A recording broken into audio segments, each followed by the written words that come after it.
ఆయన వచ్చినా రాకపోయినా నేను మొత్తం లెక్క తీసుకొని వచ్చిన రాష్ట్రంలో మొన్న వేసిన రైతు బంధు అయిపోయింది మొత్తం వేసేసినామని చెప్పిన రైతు బంధు దానిలో డొల్లతనం కూడా ఆయనకు చెప్దామని వచ్చిన స్వయంగా రేవంత్ రెడ్డి నియోజకవర్గం కొడంగల్లో స్వయంగా ముఖ్యమంత్రి ప్రాతినిధ్యం వహిస్తున్న కొడంగల్ నియోజకవర్గంలో ఇగో రైతు బంధు రాని రైతుల సంఖ్య మొన్న వేసిన రైతు బంధు 670 మంది రైతుల పేర్లు వివరాలు అడ్రస్లు ఫోన్ నంబర్లతో సహా తీసుకొని మరీ వచ్చిన అట్లే రాష్ట్రంలో రుణమాఫీ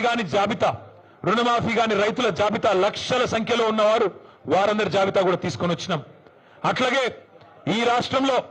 ఈ ప్రభుత్వం వచ్చిన తర్వాత రేవంత్ రెడ్డి గారి ప్రభుత్వం వచ్చిన తర్వాత మరణించిన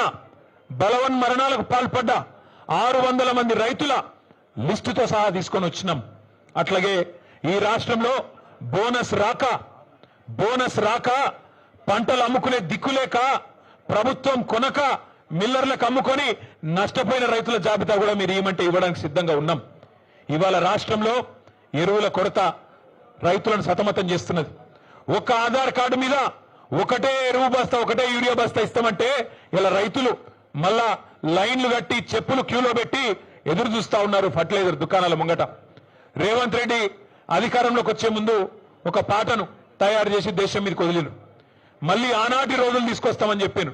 నిజంగానే ఆనాటి రోజులు తెచ్చిండ్రు ఆనాటి రోజులు కరెంటు కోతల రోజులు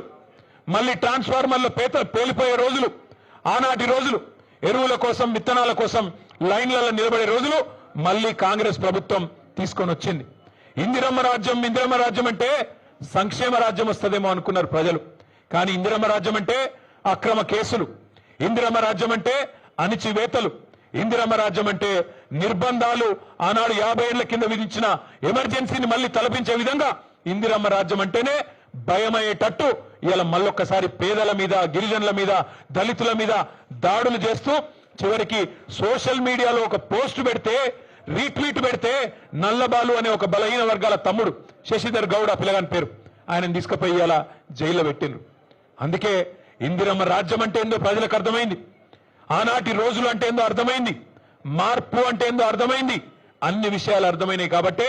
కర్రుగాల్చి వాత పెట్టడానికి రేవంత్ రెడ్డి గారికి రాష్ట్ర ప్రజలు సిద్ధంగా ఉన్నారు మీ అందరితో ప్రెస్ మిత్రులతో కూడా వారికి నేను ధన్యవాదాలు చెప్తా ఉన్నా ప్రెస్ క్లబ్ మా శ్రీనివాస్ గౌడ్ సాబ్ ఫోన్ చేసి ఇట్లా చర్చ ఉన్నది మరి మాకు అవకాశం ఇవ్వండి అంటే వెంటనే వారు అవకాశం ఇచ్చినందుకు వారికి కూడా ధన్యవాదాలు